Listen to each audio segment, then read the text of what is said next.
Welcome to Contractor Cuts, where we cover the good, the bad, and the ugly of growing a successful contracting company.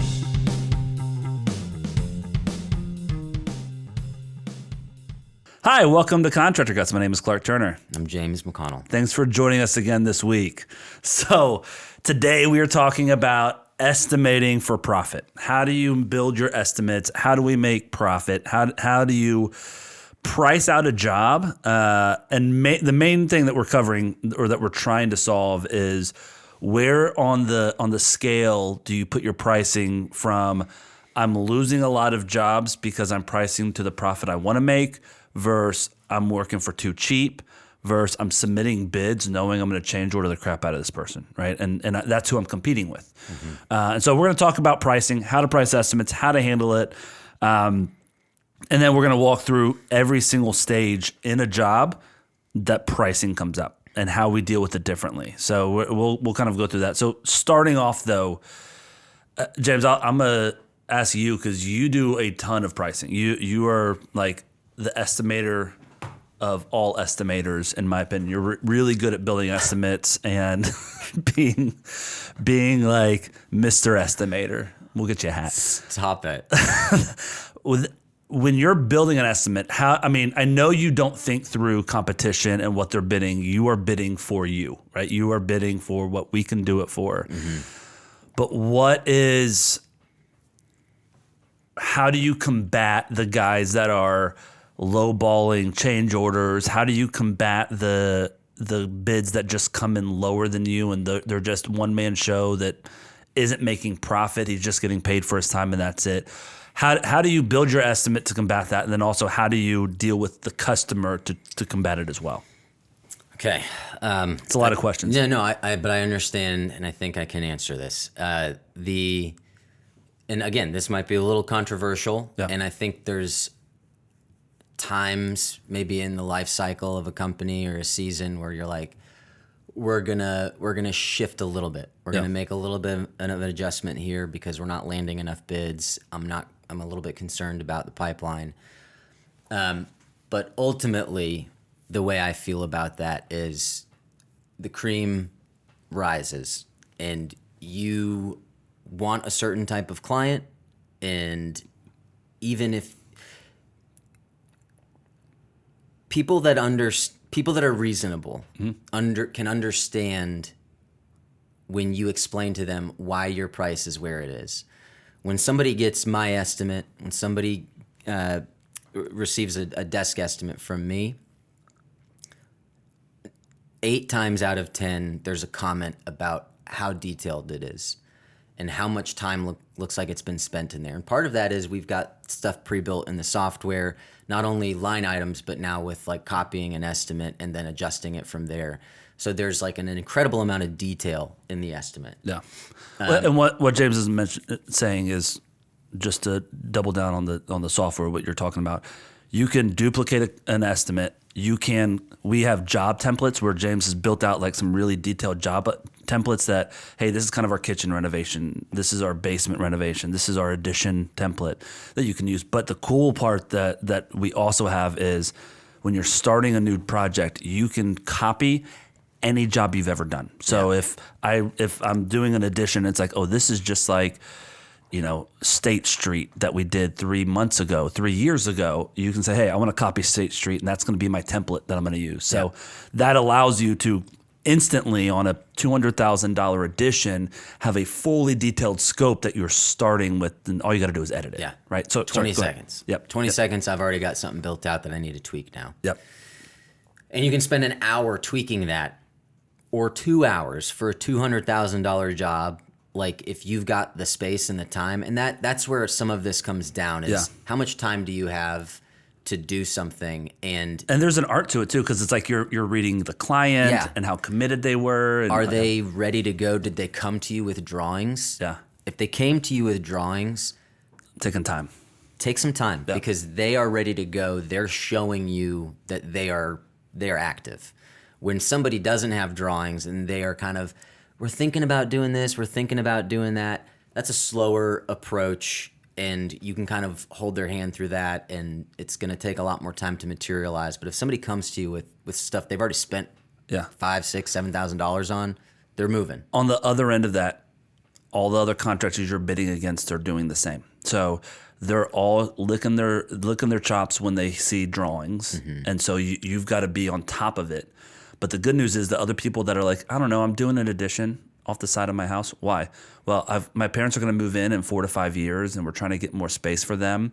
Well, what are you looking to do? I don't know, just more space. Right? Yeah. And so that when you're taking your time, most contractors are like not calling those people back. Yeah. So you have a little more leeway on that job to kind of talk numbers and kind of throw some stuff out. But really, that job consistency lands it. Where the other one, where you're getting drawings and like, here are our blueprints. This is what we think we're doing. Can you put a price on it? You got to be quick. You got to take the time, but they're serious because someone's getting this job in the next 2 weeks. Someone they're going to sign with soon. Sorry, go ahead. So you've got people that they might tell you that a lot of other facets are important to them, but I am not worried about going after people that are really looking for the best price. Yeah. It never turns out well. I'm not going to be the best price because I'm going to price things out so that we can get the job done. The guys that work for us are getting paid well and that we're making the profit that we need to make. Yeah.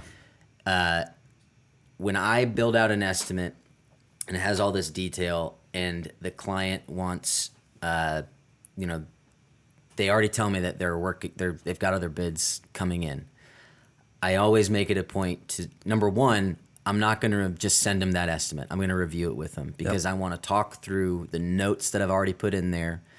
And again, very, very often, and this isn't just smoke. Very, very often, I'm talking through this job with a client. There's things that nobody else has talked through with them. Because of that, they don't want their price to jump.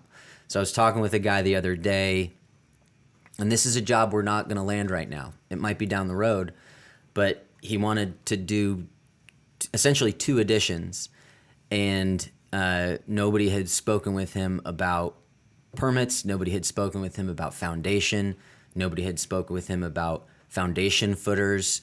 Nobody had spoke with him about LVLs. It was just cosmetic builds that he was getting bids for, essentially. So we talked through all of those things, and my bid was probably $60,000 over the next closest person. Yeah. That's a big chunk. No, you're not going to convince somebody to spend another $60,000 with you. A full car that they're going to give you. Right. Yeah. If somebody else is going to do it for them for 60 less. It is my job at that point to be like, totally get it. Here's what I would look for, because I don't see a way to get this done for the price that they're talking about. Are you looking at this apples to apples? Look at the framing. Look at the MEPs. What are they talking about? Have they detailed out? Okay, yeah, you're going to do a new kitchen and things are going to kind of stay where they're at. But even though we're just moving the sink over a little bit, this is a concrete slab. We need to cut into the concrete slab. So right away, we need to talk with an engineer. So even if you're not doing the additions, just by the nature of cutting into your slab, we need to at least talk with an engineer and make sure that there's nothing else that we need to consider in this spot. And that's a $5,000 bill right there. Yeah. There's all of those, and then pre-construction, the permitting process. Do we have to talk with an arborist? Because the same guy, he had a pool with a pump and then a heritage tree in his backyard that was a concern. That's another potentially $3,000-$4,000 bill.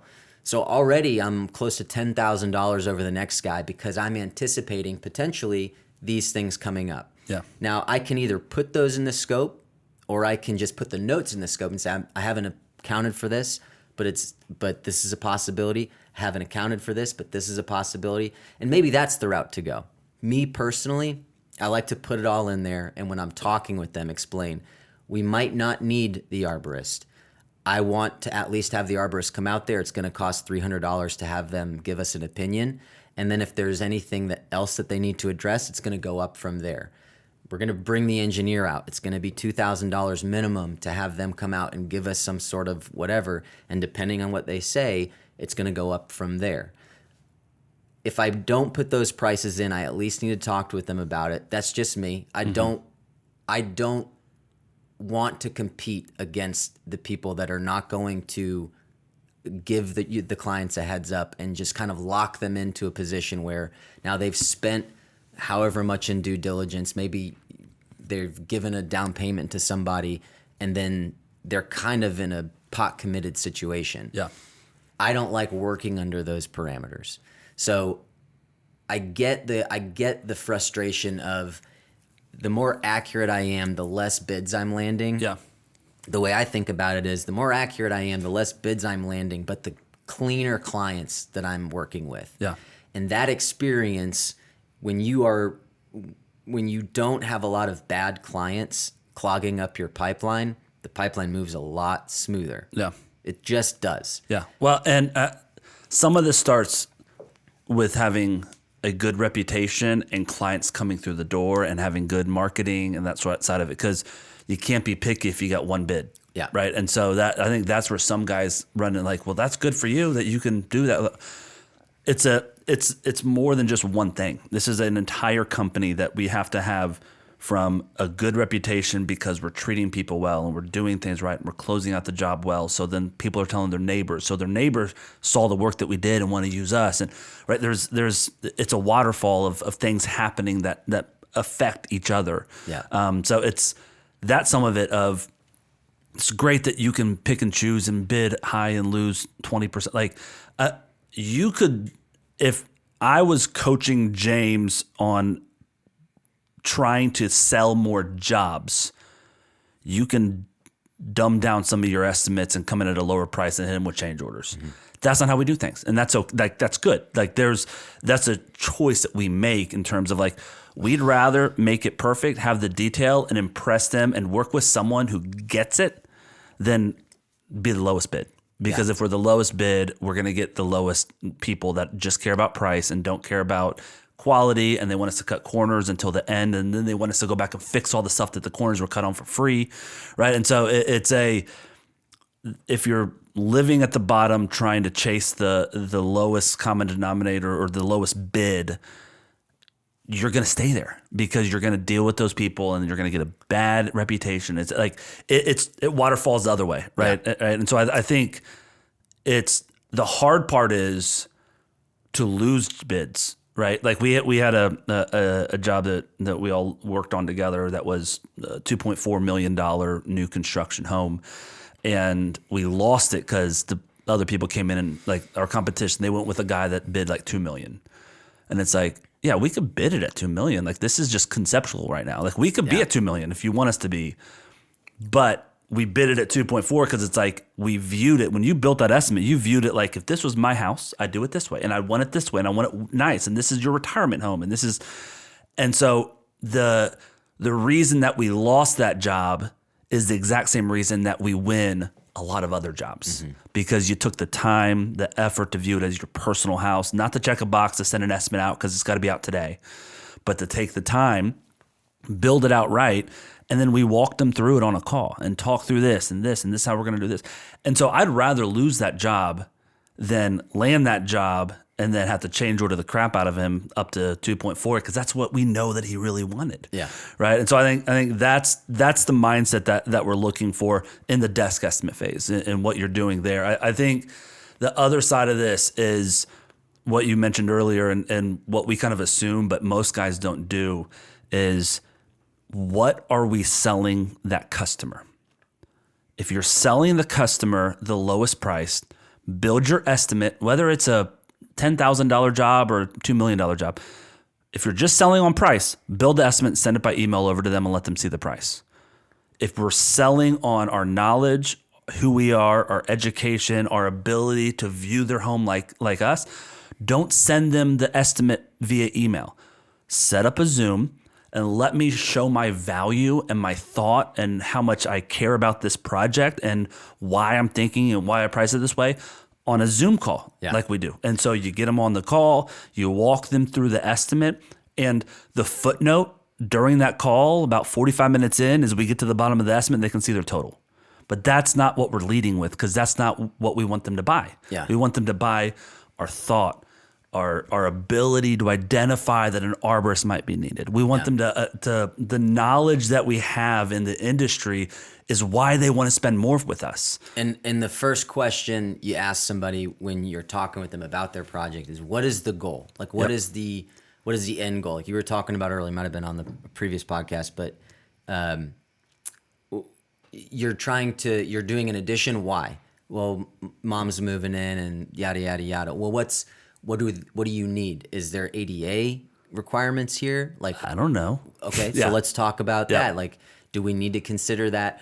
How long are you going to live in the house? Or do we need to consider how much do we need to consider resale right now? Yeah. Is that an imperative? Access points. Do we need to put an elevator in if your parents are like all of the stuff that people don't think about? I bid the blueprints you sent me. Yeah. Well, the blueprints are wrong. If you ask what the goal is, and as you're building the scope out, there's a lot of notes that you can put in there because you have all the experience. Yeah. You're like, well, have you considered this? Have you considered this? Have you thought through what you're gonna do for storage? Have you thought through parking? Like all of these things that don't show up on the architectural blueprints because the client didn't know to talk to the architect about that. Yeah. The client did, and the blueprints themselves might have all this pre-built stuff that the architect just puts in there. That's like, have you read through this? Do you know that they're wanting to, same with the $2.4 million job. Yeah. That was value engineered on the upside for energy efficiency and green building. Yeah. So all of the material they were calling out was like top dollar material. Yeah. And that was one of the, and he didn't know the response. He didn't know that, number one, that those things were included, and he didn't know what he actually wanted. Yeah. And so there's a lot of stuff like that you need to be able to walk clients through. But we talk about doing the 3 different phases: your desk estimate, site estimate, and then the final one. And we've tried to start coining this as as the quote. Yeah. So all of these converts are it from an estimates. estimate to a quote. So once we go the desk estimate, site estimate, and then the quote. And so a lot of people will ask you, okay, well, what's the percentage change from your desk estimate to your quote, or your site estimate to your quote? And my response is always the same. I can't give you that number because from the desk estimate to the quote, there are so many changes that you're going to make that affect this price, that it's not a change that I'm necessarily making. We are going through a process now of figuring out, you have a concept, I know how to build whatever you want. Now we have to figure out what that budget is. Yeah. That's the game here. We need to figure out what you actually want, because I can build you what you're asking for $2 million. I can probably build it for $1.8 million. Yeah. But the fact of the matter is, you have 1,000 decisions to make between here and then, and all of those are going to affect the price. Yeah. So I can't give you a percentage, but what I can tell you is, if you want to go ahead and spend, $2,000 to $5,000 in due diligence right now, we'll forget all of the other stuff. We're just going to get all the crews out there and start walking and see where we end up. Yeah. But if you want to go through the rigmarole and price us against other people, I can give you my best numbers. But until I get to that final quote price, I'm not going to be, I don't feel right about telling you, hey, this is where we're going to be, because I don't know. I can't read your mind. Yeah. If I price for a 3-tab shingle and you say, hey, I want slate roofing. Okay. That's 3 times as much. Yeah. Okay. Not a problem. Yeah, it depends on you and how clear you are at this point. I think something else that, if you came on last retreat in January, or if you're coming on this coming retreat in January, one thing that I loved that we did was you did a live desk estimate with somebody. We walked them through it, and it took 45 minutes, an hour, and you walked through, and we all watched. We put it up on the TV and watched it happen. And I think a lot of guys got a lot out of that, because there is really an art to presenting, to talking, and to asking those questions. And I think one thing that you do well is you put detail in your estimates, but more importantly than having everything detailed out is I want 5 to 10 good questions on that call. I don't need you to price out and spend 3 hours pricing out ADA upgrades and an elevator shaft to get them to the second floor. Just ask that question and just know, hey, that's going to increase this and that's going to increase that. I don't need to spend the time building that because they didn't request it, but they kind of made hints that their in-laws were moving in with them and all that stuff. So it's more about that desk estimate Zoom call where you're walking them through your initial bid is not about presenting numbers. It's about asking the right questions, zeroing in with them on what they're looking for. And by end of the call, I have a full concept and the numbers I have here are about what we talked about, or, hey, I got to revise this because you want this, you want that, you went to slate roofing, you went to that. Like all of that stuff is going to change this price. This is just a call for me to pull more information out of your brain and really start asking those questions that are also making you question my competition, right? They're thinking, oh man, no one's asked me that. Oh man, I didn't even think about that. Oh, I don't know if that's on the other guy's quote. Yeah. Right. And so then they go ask the other guys and say, hey, did you quote for ADA? And the guy's like, what's AD? I don't know an AD. What? And so it's like, oh, that guy doesn't understand. Not only did I quote for 80A, I quoted for 90A. Yeah, I mean, but literally there's contractors that are like that don't understand that. And that's okay. That should build in your client's brain like, oh, this is why I should go with this guy. This is why these guys are the guys I should choose because they've thought through this. They know this. They've dealt with this before. And so it's not we're talking them into spending 60 grand more with us. It's we're trying to show them they're going to spend that 60 grand with somebody. We've thought about it ahead of time. That guy's going to change order you. Yeah. Or I can get that 60 down, but you got to sacrifice on what you're looking for because that's what that guy's bidding to. Yeah. So I think the desk estimate is the most difficult part of guys coming in to grasp and understand what they should be doing differently. Because like, I do that. I kind of I vet my clients, make sure they're not tire kickers, and then I shoot them an estimate, and then we go from there. And it's like that's on what we're doing. Mm-hmm. This isn't. It does vet them going through this process, but I'm not presenting them with numbers. I'm presenting them with an experience of how they're going to be treated, how they get my brain thinking through their project, how they get from us a full experience. Oh, and there's also a price on the bottom of this, but let's talk through what I've thought through already on your project. Yeah. Right. So I think that's the desk estimate phase. That's competing. I'm not competing with numbers.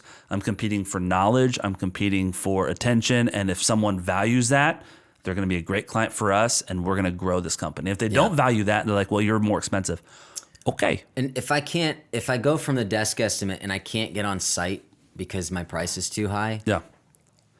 Okay. Like that's the really lackluster, not sexy answer to your initial question is for me, if I do a desk estimate and I feel pretty confident about how I'm putting these together and I can't get on site because my price is too high, I will plant that seed of doubt for the other guys. But it's not like, you got to make sure those guys are going to screw you. It's like, that's not it. It's, I'm going to make those guys better by giving my client some ammo. And maybe they don't go with me. Maybe they go with that guy. Maybe they show my estimate to that guy and say, bid me this exact thing, and he comes $10,000 under. I never get the opportunity. Okay, that might happen. I don't know. Yeah. But at the end of the day, if I can't get on site because my price is too high from the jump, and that client's just looking for best price, I'm gonna be battling that person from the very front to the very back end, and I will do it. I will do it. But most of the time, those people they remove themselves from the equation. It's a lot less headache, and we can put all of our efforts and energy to making the clients happy that are the ones that we want. Yeah. And not the ones that we're having to babysit the whole time and say, remember this, remember that. You have to get me the selections. Yeah. We're invoicing. Where's the money? I invoiced you a week ago. You haven't paid me. We talked about this. If you want to do that, let's do a draw system. There's too much going on. There's too many variables already in our industry to add on the headache of a client that doesn't give a shit about how you do your thing. Yep. It's like it's a very frustrating aspect of the job when somebody says to you, Well, that just seems really high for demo. It's like, based on what? Based on what experience? We have to have a bobcat come out. We have to have a guy that knows what he's doing so he's not tearing up your plumbing or your gas line or breaking your foundation. He's got to dig this out. Then we have to prep the slab space. Then we have to tie all the metal together and make sure that the guy's reading the engineer notes. Well, this other guy bid $1,500 for the demo. That's great. Who's doing it? His 15-year-old cousin? Like 3 dudes from outside Home Depot. That's what's going to happen. Yeah. And then something happens and the change orders arise from those types of situations. Yeah. Like if the person that's giving you that other bid doesn't even have in their foundation or grading line that if we hit rock, which we were going to probably hit something, then there's going to be change orders. That's a problem. Like, you know that when you dig in the ground, very seldom is it perfect situations. Yeah. And depending on where you are geographically, like Kentucky, ton of rock. Nashville, ton of rock. Like, there's going to be issues there, so you should tell people about that. Yeah. Where are you going to be where you feel really confident that you're not going to hit any underground issues? Or we dug out a basement and it rained every day for 3 months, and so it kept filling up like a pool. And like that's all cost money to pump that out and to reframe. Like there's so many variables that they need to understand, but most guys aren't given. I would say I don't sow seeds of doubt in the competition. I'm not going to talk crap about these guys and like, oh, well, good luck. Like, I'm not trying to scare the person, but my go-to line every time when the person mentions price and somebody else, my go-to line is, hey, listen, I'm going to be 3 to 5% higher than the average guy because of our quality, because of the amount of communication we do, because of how we run our projects so well. And I'm not willing to just pick guys up off the street to do my work, but I hire professionals with us. I get it if we're 3 to 5% over somebody. If I'm 10 to 20% over, this isn't apples to apples. They're not bidding stuff that I've caught. Mm-hmm. And so let's sit down and have a more thorough diving into the numbers of what you're looking to get done. And if I bid demo for $9,000 and they bid it for $1,500, there's something off.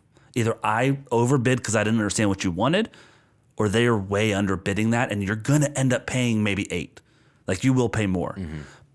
But 8 over 9, right? And so I'm thinking through this stuff. And like you said, like if they find value in my thought process and protecting them, they're going to want to go with us, right? And so I think that's kind of the seeds that I'm talking about sowing of doubt of like, that's not accurate. Like like this doesn't make sense. Like, I understand if I bid it at $85,000 and they're at $79,000.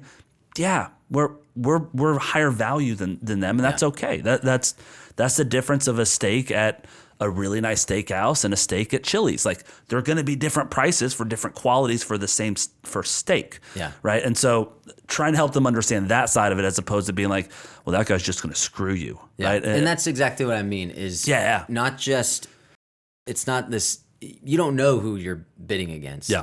So letting them know, hey, be on the lookout for these things. I'm saying that makes the guy you're bidding against makes them better, because maybe the client takes your scope and shows them, and they have to, okay, yeah, here. At the end of the day, if all of the people in our world, the better we all get collectively about showing up the way we say we're going to show up, the better it is for everybody. Because it's no secret that when you go into a job, you go into a bid, you already have a ding against you because of you're a GC, you're a contractor. These guys don't answer. They change order you. They do this, they do that. The better we can all get, the easier that transition is for everybody. Yeah. Rising tides raise all ships type of thing. Yeah. I also, one other note that we haven't said, part of this process on the front end, and we're gonna talk about a couple more things, but on this desk estimate that we're talking about, one of the things that a lot of people miss is it's, even if you do that first call well, I had a call, I did this, it is all about the follow-up. How quickly, how on top, how do I manage it? Most guys send out the bid, talk through it, hey, let me know if you need anything. 3 weeks later, hey, I need work now. Hey, can you, where are you at with my bid? Like, are we ready to move forward? It's like, no, they're dating someone else while you're out of state. Like you're out of their brain and they're gone. And they've had 4 conversations with this other contractor because he's on top of his communication with them. A simple email, a simple phone call. Hey, just checking in on this. Wanted to see, and all we're doing is laying out our next steps. Every single contact point is laying out, trying to make them take one step. I'm not trying to get a signature today. I'm trying to get you for a site estimate. I'm trying to get you to do a Zoom so we can talk through this. I'm trying to get you to sit down and let's talk through some finishes that you're looking for, because that's the last thing we need to finalize this from an estimate to a quote, right? And so all we're doing is trying to take them on the next date, not marry them. And that's where guys miss it because they're so busy, and I'm on the job site and I'm doing like, if you had twice a week, Tuesdays and Fridays is where I always try to push guys. I sit down and I email every single job on Tuesdays and Fridays, whether it's an open estimate all the way through, hey, invoices are out, I need final payment, guys. If you can just do that twice a week, Tuesdays and Fridays, you sit down and email those and have those conversations on every single job, the person that you send a bid out is going to hear from you Tuesday and then Friday and then again next week. And they got 3 communications in 8 to 9 days from you, where every other contractor out there is just waiting for them to get back to them, right? And so if we can increase that side of the customer service of planting the seed in their head of, oh man, James is on top of this. James, this guy would be great to work with because he's communicating a lot with me, and that's what I need once I start the project. Every action is really telling the story of what their experience is going to be like when they say yes to you. So we're trying to get those actions as well. So it's kind of lining all this stuff up. It's trying to do all of this stuff well, and all of this takes space. All of this takes some time, and that's okay. Take the time to do that. And I know you're out running jobs. I know you're out on job sites. Sometimes some of you guys are probably swinging hammers on job sites. It doesn't hurt to say, hey, client, just so you know, I know I'm doing the work here. Tuesdays, I don't get here till 11. And so because I got to do office work and I got to organize myself. And clients are like, oh, great, I need you organized. Yeah. That's perfect. And I say that before I start the job, and every Tuesday I show up at 11 because I spent 3 hours in the morning, 4 hours in the morning following up, sending estimates, touching base with all my clients, ordering materials, making sure that everything's going well. So we're not looking for you to spend 40 hours a week in the office. Give me 3 to 4 hours on Tuesday, 2 hours on Friday, and that's it. That's going to solve a lot of this and sell more jobs for you. I think some guys are worried about seeming like thirsty and like too needy to follow up. And so one thing that I always do is whether it's the desk estimate or the site estimate, wherever we're at in the process, and they need some time or they need to look it over or they want to redline it or whatever, I say, not a problem. I typically follow up on Tuesdays or Fridays or whatever it is. I typically follow up once a week. Is that would that be good for you, or do you need extra time? Like some people, like it's summer, we're going on vacation, we're doing this, kids have baseball, girls have the softball or volleyball, whatever it is, they've got travel sports and they don't want to think about it. They just want to have that and just stew on it. Can we talk November 1st? Not a problem. On my calendar, I sent you an invite so that when and if they don't accept it, hey, can you accept that invite? I just want to make sure that we have a spot to touch base. Yep. You can follow up then. It's not thirsty. It's professional. Yeah. Just you need to follow up with them. Make it your responsibility. And ask them, is it all right with you if I follow up in 2 weeks? Is it all right if I follow up with you every week? We're out of town for the summer. August 1st, I'm going to sit down and start looking, kind of thinking through this once the kids get back in school. You do the invite on the calendar, like James said, you set it up, and then you go to their job in the software and you put it on hold. And what that does, it takes it off your screen. You pick a date when you put it on hold as to when I want to deal with this again. And you're setting up a task for that day. So the end of July, because we've already got on our calendar for August 1st. It pops back on my screen. I get a task that pops up, and I just say, hey, just excited to talk with you on the 1st. 3 days beforehand, I'm going to send that follow-up email. I'm going to re-engage. I'm going to look over that estimate that popped up on my screen. I'm going to handle it. I had someone pop on my task list today. I forgot who they were. Yeah. I don't remember their name, but they're on my task list for today to follow up with them about an estimate. I don't remember what it was, but it's on there. Hi. Hello. I'm James, and you needed an estimate. I think along with those follow-ups and setting it and not looking desperate, the other thing that I always lean on is let the calendar be the bad guy, not your desperation for needing work, right? And so it's always like, hey, our calendar's filling up, and I want to make sure that I reserve a spot for you because we've talked about you wanting to get started in a few weeks, and I wanted to make sure that there was space for that.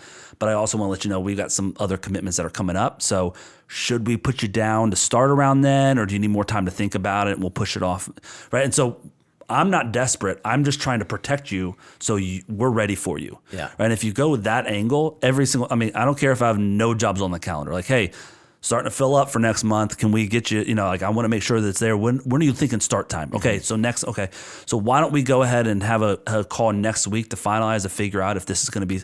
And so the calendar is the bad guy, and you're the good guy protecting them from something bad happening, from them losing that spot, right? And so I don't reserve your spot on the calendar until I get a signature on the estimate, but I'm going to pencil you in because I know that you really need this done, and you got family coming in for Thanksgiving, so it's got to be done by then, and those sort of conversations to where it's not a desperation, it's I'm looking out for you type conversation.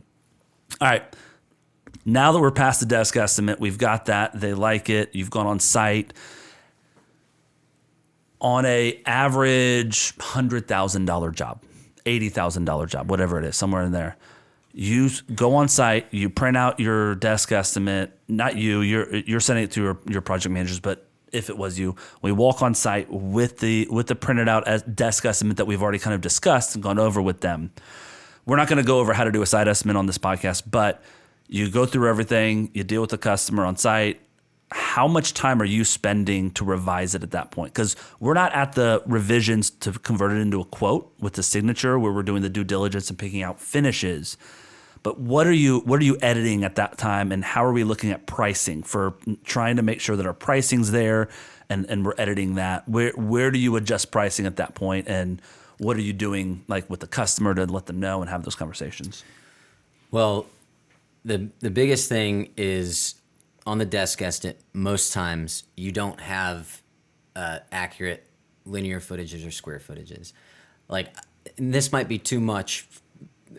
I think I have the luxury of being able to spend more time on these desk estimates than most people, but I'm going like if it's an addition, no, that's a bad one. If it's a renovation.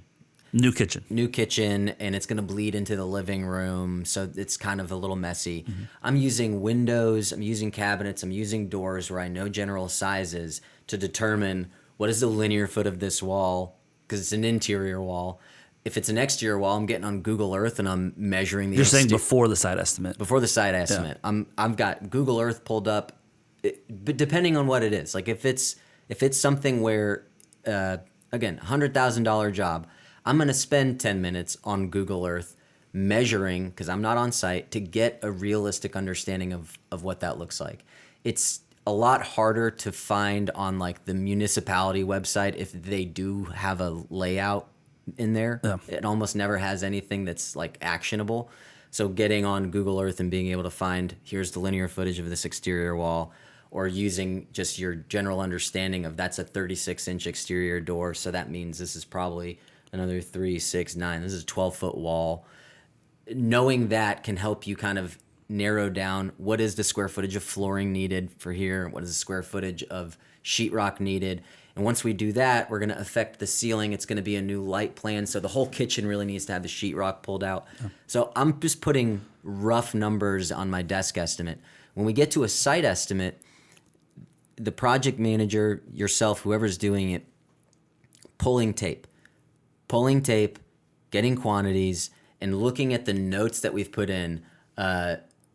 Sometimes you don't even know, the client can't even tell you if they're on a slab or a crawl space somehow.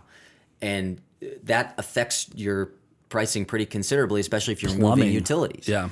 So the things there are certain things that you cannot do on a desk estimate. Those things need to be executed on a site estimate. Yeah. Do not wait until you're in due diligence to land the plane on things that can be landed on the site estimate. Yep. So quantities, linear footages, square footages, what's in the attic, what's in the panel. Do we need larger panel? What's Are there HVAC requirements that are going to increase because of what we're doing? What's the size of the current units? Because your client's never really going to know. Yeah. And you can send those to your HVAC tech, like the big ticket items that you can probably get a pretty good idea of. Hey, we're doing a 400 square foot addition on this house.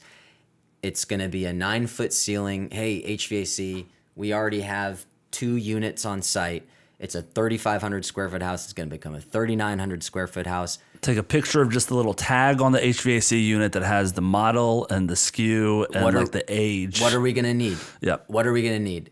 Would a mini split work? What's the price difference between a mini split and this? It'll take you 5 minutes to send your HVAC guy an email that essentially is like your client reaching out to you for a desk estimate. Hey, man, what rough? I'm not holding you to it. You need to come on site at some point if we get close, but give me that number. Talk to your flooring guy. We got tile that needs to come up, but the whole project is there's a lot of flooring. Can you give me a good deal on demoing all this tile and installing new flooring? You can have some of those conversations before you get to due diligence. You don't have to be penny pinching your time if it's going to be a 5-minute expense where you're actually getting actionable good information. Yeah. So the desk estimate to the site estimate, I think that's one of my frustrations with when project managers aren't looking at the work that's been put in on the desk estimate. Hey, we need to answer these questions. Yep. This isn't just to get you get on site and you just get a good feeling. Which on our desk estimates, we'll have questions in the description of the line item that we want the project manager to look at, or if you're doing it yourself, you're going out and I got to ask about this. Because all of the stuff you just ran through is so difficult, especially for the newer guys to think about, like, oh, I didn't even ask about the HVAC. Yeah. Oh, I didn't even think about that, right? Oh, they sent me a picture of the kitchen, but I didn't realize when I got out there's a whole line of cabinets behind where they took the picture. So we just added 14 new cabinets to the quote that I need to capture and talk with the homeowner like, hey, if you look on the quote, I did 20 cabinets. I didn't realize you had 14 over there, so we're going to need about 34. It's going to double your cabinet expense, right? Yeah. And if you don't tell them that, yeah, and then you do the revision and you send it, and they're like, your cabinets jumped up a lot. Bait and switch. Well, I didn't see the ones like, what are you talking about? You were there on site. It's like, yeah, I was there on site, but the desk estimate I did. You can't get into that because it's just, you only sound petty when you're coming at them with like, well, no, because remember at the desk estimate. No, you owe me that money because I thought of reason to tell you that you owe me the money. Yeah. Right. That's how it feels to them. And so you do need to make sure that when there's differences in the desk estimate to the site estimate, that's a conversation. Yeah. That is not just a sticker shock when they get the revisions, but that as you're walking through the scope, it's like this is different than kind of what we talked about on the desk estimate. Here's why. Yeah. And maybe that loses you the job, but again, I'd rather lose it than deal with that. That's okay. You are going to lose jobs and you are going to quote unquote waste time. But I've said it 100 times. You got to find areas where you can double up your efforts. Yeah. So it's not a loss. Every time you go out to a site estimate, every time that you're interacting with a client, there's things that you're learning. There's things that you can put in your tool belt, add to your arsenal, and maybe things that you're like, we might need to change our approach a little bit on jobs like this. Yeah. Because we keep running into this same issue over and over where, a site estimate really just doesn't even make sense right now because they don't have a full understanding of what they even want to do with the renovation. Yeah. So maybe the conversation is more, are you going to do this project like you're going to do something like, yes, great. Let's work with an architect and an engineer. Yeah. Because you're not committing to me. I will run this as part of due diligence. We'll break all this out. We'll get you a really good bid. We'll work with the architect. We'll work with the engineer. But I can't give you a legitimate bid until I know what we're doing until these precisely. Come in. Yeah. Because the client thinks that it's just, well, it can't change much based on what they just told me from the desk estimate. That's not true. Yeah. If you want to do an addition and there's going back to an easy one, the foundation is sitting on top of a heritage tree or a boulder. we either need to change the plan and move the foundation over, or we need to bust that concrete up, or we need to talk with the arborist about making changes here. And so on a $100,000 job, you jump to 115, 120. That's a 15 to 20% increase on your budget just because of one very innocuous thing that turns into a pretty significant change. Yeah. Well, I think it's a couple things when we're talking about making sure we keep our profit is it's okay to have those change orders or the changes in the estimate. We aren't to change orders yet. We haven't started. You need to discuss it with the client on site. We need to talk through it before I leave the desk estimate. If I leave the desk estimate and I go back and I'm sitting there working on building out this estimate, if I leave the site estimate and I go back and I sit at my computer, I'm gonna revise what I had already written, and I realize, the cabinets are doubling. I'm not gonna send it to them hoping they don't notice. I'm gonna call them before they get to my estimate and say, hey, I'm sitting here working on revising this estimate right now. I originally put 20 cabinets in here, but when I got to the site, I counted we're at 34 cabinets we need. I think I missed this from the photos. The photos I'm looking at that you sent me, it was only from one angle. So I just wanted to, are we doing that whole wall behind you? Or do you still want to do that? Or what's? And so I'm asking them questions like I don't know. Yeah. Because I want them to be a part of me realizing that the price is doubling for the cabinets. Yeah. And then they don't know what you know. Yeah. So, okay, that bank of cabinets that wasn't in the pictures also has bridge cabinets above with glass, and none of the other cabinets have it. And you're just like, is that something you also want, the bridge cabinets? Yeah, I definitely want the bridge cabinets. Is that more of like an aesthetic thing, or are you actually going to use that storage space? I don't know. Like you'll be shocked at how quickly people backtrack on what they know that they want. Yeah. When it's like, okay, bridge cabinets, that's not just like one cabinet. You have your 5 cabinets here, and then that's 5 more cabinets additional above, plus the glass inserts. So we're looking $4,000 to $5,000 extra. Do you minimum. need that in your butler pantry, Yeah. where no one's seeing it, and that's the space where it's kind of like away from people that you prepare things? Yep. No, actually, I don't. That's not super important to me. Great. Why don't instead you do want it to go to the ceiling though? We'll add some trim. We'll save maybe $2,000 instead of spending 5. We'll spend 2. Yeah. And it'll look great. It's just not going to have the way it looks right now. Yep. You're giving them options so they can pick good, better, best. Like none, trim, glass. Like how nice do you want it? And we're good with any of them. But here are your price points, as opposed to, well, I bid $28,000 for cabinets, and now they want that, and so now my profit's dropping because I got to do that, and we didn't really talk about it, but I did bid for the cabinets. I just didn't know that. And that's another thing that you really need to lean into with your project managers, because it doesn't matter. I mean, however long I've been doing this, for whatever reason, project managers get on site with a desk estimate, and if there's changes, they're reluctant. They're like, yeah, I'm just concerned, man, because the price on the desk estimate, like I don't see how that's going to work. It's like, that's okay. That's what the site estimate's for. You're not locked in. You're not. I'm not sending you out there with a desk estimate saying come back with this price. I'm saying check me. Keep molding. I don't want to be 100%. There's no way I'm 100% right. Well, I think the mindset that we try to change in guys is most contractors coming in or most project managers coming in to work for you have this mindset of this client is purchasing a product from me, and I told them how much the product is, and so we're locked in on that, and so I owe them the product, right? I'm selling them cabinets, I'm selling them a product. I quoted them $28,000 for this. They want a little more, but I already quoted them, and so there's already been an agreement of exchange of goods here. Yeah. And what we try to switch from that mindset is, I am the guide on the journey of the renovation. I'm your renovation shaman, and I am walking beside you, and I am here as the professional with all the knowledge and the know-how and the connections in my crews to execute your vision with your money. And so I want to view this as I am your shaman, your guide.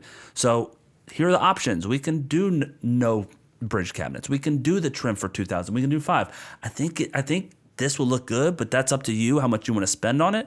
And so I am not making decisions, and this isn't I'm selling you. I'm trying to talk you in. I'm trying to exchange of goods you. This isn't a shop that I'm selling you something at.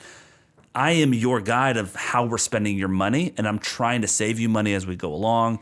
And it's a simple mindset change, but it changes everything in terms of the estimate through the final invoice as to how we're talking about things. Change orders are disappointing for me. Yeah. Not like, hey, you owe me more money, but like, no, guess what? It's not like, yippee, this is a change order. It's like, shoot, we got bad news.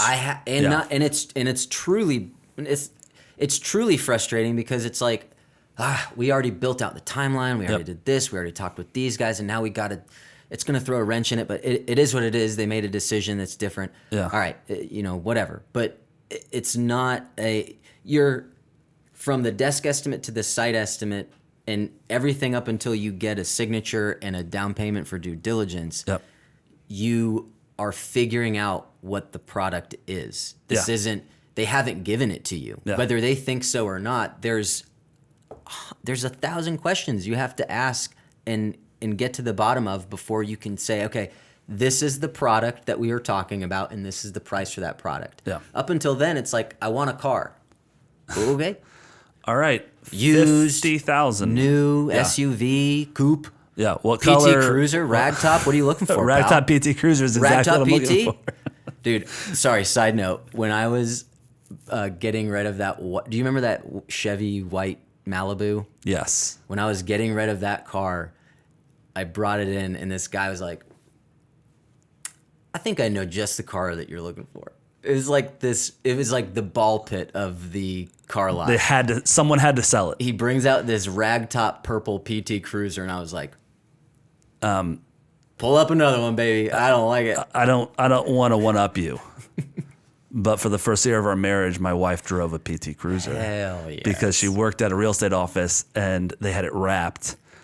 And they said, you can drive it for free, and we needed a car. So we're like, we'll take it for free. I'm not a car guy, but that is the ugliest vehicle worst. I've ever seen. Anyways. Sorry if you drive a PT.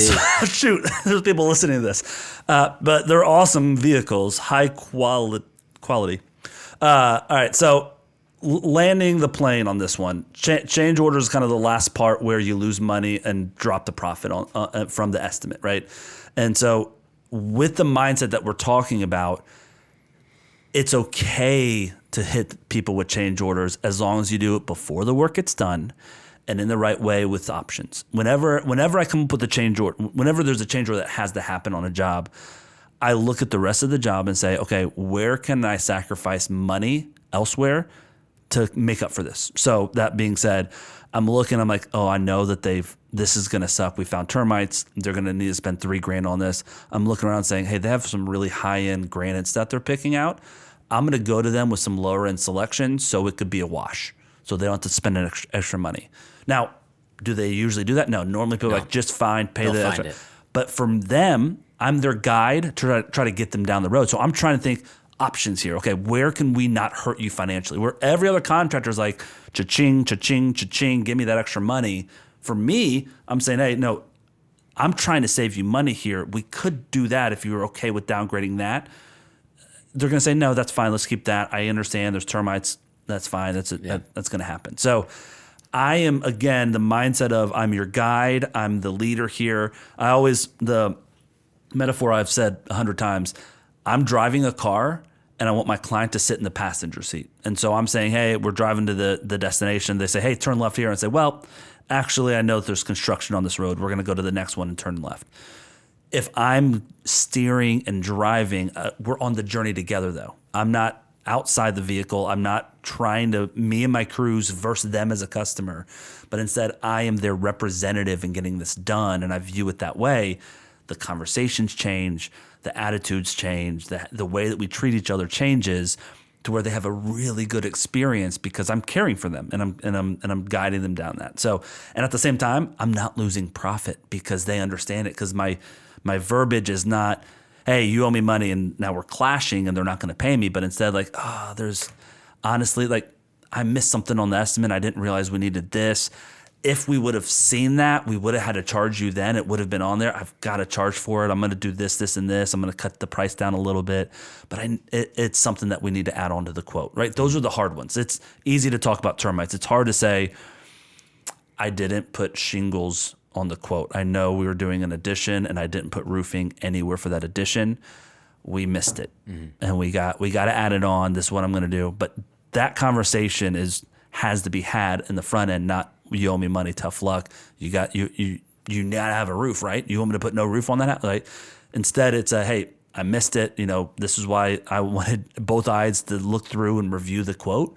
But we don't have a roofing called for anywhere. If you can find it in here, we'll cover it. But I can't just give free roofs, and that should have been on the quote, right? So having those conversations as early as possible, where you're disappointed with them, allows you to charge for the stuff that you're doing, make the profit of what you're doing, and be able to stick to what the agreement was. So, any other comments about other vehicles that you don't like? No, I mean, Suzuki Samurai is a cool car. What was your first vehicle you ever drove? Jeep Wrangler. Oh, you. Hey, I had to have the transmission rebuilt. That's right. Didn't it get stolen? My sister left it somewhere shady. Yeah. And when I needed it the most, it was gone. it was gone. I drove a Geostorm. That's another cool car. It was not. Too bad. It got crushed like a soda can in a very, very minor accident. Well, anyways, thanks for joining us this week. If you want to talk, what? Car talk. Car talk. That's our next one we're going to record. If you guys want to talk, I'd love to hop on a phone call with you. If you go to ProStruck360.com and go to contact us, we can schedule a 30-minute call where me and you talk directly, talk about your business, talk about how you can grow. Love to chat with you. If you want to talk, do that. If you want some software, the ProStruck 360 software, go to ProStruck360.com. Free trial for 2 weeks. It's month to month, no contracts. It's $199 or $89 depending on what level you need. Really good software. Hop on it. Thanks so much for listening. We'll talk to you next week. Bye. Bye.